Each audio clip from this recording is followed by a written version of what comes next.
It was time for Ahab to answer for his crimes, and there was this king named Jehoshaphat. Him and King Ahab meet, and this brings about the end for King Ahab.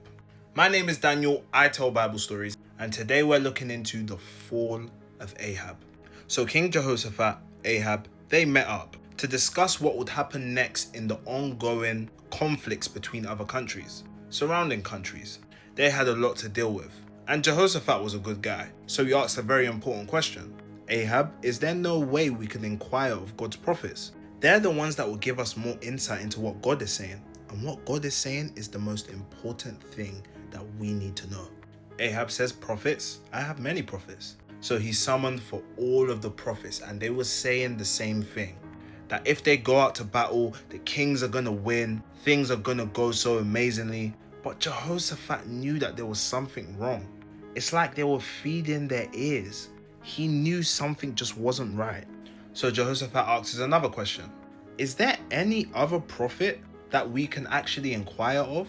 And Ahab says, yeah, but I don't like him very much. Everything he always says about me is bad. And Jehoshaphat just said, bring him. This guy's name is Micaiah, and he comes before the king, both of the kings. King Ahab asks, Micaiah, exactly what's going to happen? Micaiah says, go, you'll be alright. Ahab says, stop playing games. What is going on? And Micaiah says, you're cooked. And King Ahab says to Jehoshaphat, see, he never says anything good about me. Micaiah said, me? I never say anything good?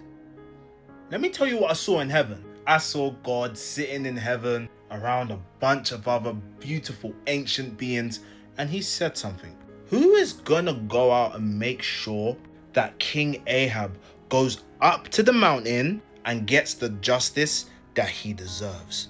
And a spirit appears and he says, I'll do it. And God says, how are you gonna do it? And the spirit says, I'm gonna go to all of the prophets and I'm gonna lie to them that he's definitely gonna win if he goes up to that mountain. And God says, I'm cool with that. So all of the prophets basically saying, go up, King Ahab, you'll be okay. They were basically leading Ahab astray.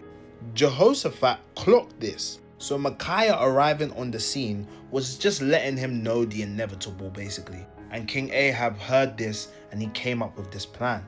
He was going to disguise himself and hide among the army so no one realizes it's him. And he does that and he goes out to battle.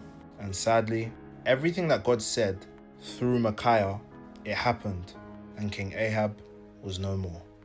409 subscribers just from asking you guys.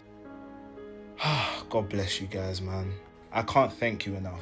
The long form content, it should be with us within the next week, God willing. Hopefully, literally within the next week, I should have it all filmed, all edited. We're looking at about 15 minutes, 20 minutes. And guys, I don't want to spoil anything, but I may have another thing huge in the works. There's so much coming. So keep subscribing to the YouTube. When the time comes, we're gonna need so much support, but it surely will not go to waste. Let's try and get to 1,000 subscribers.